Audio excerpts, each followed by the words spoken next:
বন্ধুরা, রিজকের মালিককে আমার মহান আল্লাহ, রিজকের মালিককে আমার মহান আল্লাহ। কখনোই যেন আমরা রিজকের জন্য কখনোই যেন আমরা হতাশ হই না, শুধু যেন আল্লাহর কাছে চাই, আল্লাহর কাছে ভরসা করি। যখন রিজকের জন্য অনেক বেশি হতাশ হয়ে যাবেন, অনেক চিন্তিত হয়ে যাবেন, কষ্ট পাবেন, যন্ত্রণার মধ্যে দিয়ে যাবেন, কোথায় থেকে রিজক আনবো, কী করে খাবো, কী করে আমার সন্তানকে খাওয়াবো, কীভাবে আমি ভালো থাকার চেষ্টা করব, তখন কি করবেন জানেন? যখন অনেক বেশি রিজকের তাড়নার জন্য পাগল হয়ে যাবেন, অর্থনৈতিক প্রবলেমের জন্য কষ্টে থাকবেন, পাগল হয়ে যাবেন, তখন আপনি শুধুমাত্র আকাশের পাখির দিকে তাকাবেন। দেখেছেন পাখিদের কি কোনো শ্বাস করা ধানক্ষেত আছে? পাখিদের কি কোনো ফসলের জমি আছে? পাখিদের কি কোনো ঘর আছে, বাড়ি আছে, যারা আমাদের মতো করে করে খেতে পারে? পারে না।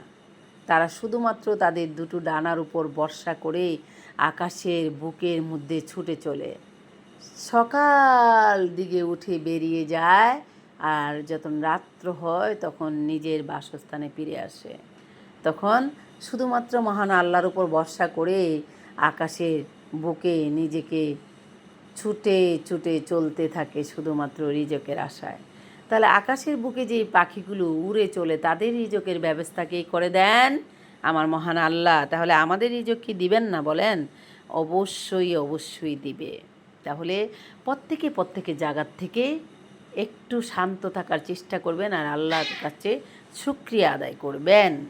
এদিকে আসো ময়না, এই হচ্ছে কথা। তো বন্ধুরা, আমরা তো আছি, দুঃখে আছি, কষ্টে আছি, সব কিছুর জন্য আমরা কষ্ট দুঃখ করছি, সেগুলোকে সমাধান করার মালিক যে, তিনি আমাদের মাথার উপর রয়েছেন। তাহলে আমাদের টেনশান করার কোনো কারণ নেই। আমরা নিশ্চয়ই ভালো থাকবো। আর ভালো রাখবেন কে? আমাদের মাথার উপরে যিনি রয়েছেন, তিনি আমাদেরকে সবচেয়ে বেশি ভালো রাখার চেষ্টা করবেন। তো বন্ধুরা, সবাই ভালো থাকবেন। আপনাদের সাথে দেখা হবে আমার নতুন নতুন গল্প, নতুন নতুন স্টোরি বাস্তবায়ন নিয়ে দেখা হবে, কথা বলা হবে। গল্প, স্টোরি, রিয়েলিটি সব কিছু নিয়েই আপনাদের সাথে কথা বলা হবে। গ্রহণযোগ্য কথা, যে কথার মধ্যে বাস্তবায়ন রয়েছে, যে কথার মধ্যে সত্যতা রয়েছে, যে কথার মধ্যে মানুষের প্রাণবন্ধতন রয়েছে, যে কথার মধ্যে মানুষের মনের শান্তি, দুঃখ, কষ্ট সব কিছু জড়িয়ে রয়েছে, সেসব নিয়েই আমার আপনাদের সঙ্গে আলোচনা হবে, কথা হবে। সব কিছু নিয়েই আপনাদের সাথে আমার ব্যাখ্যা দেওয়া হবে। তো প্রিয় বন্ধুরা, সবাই ভালো থাকবেন।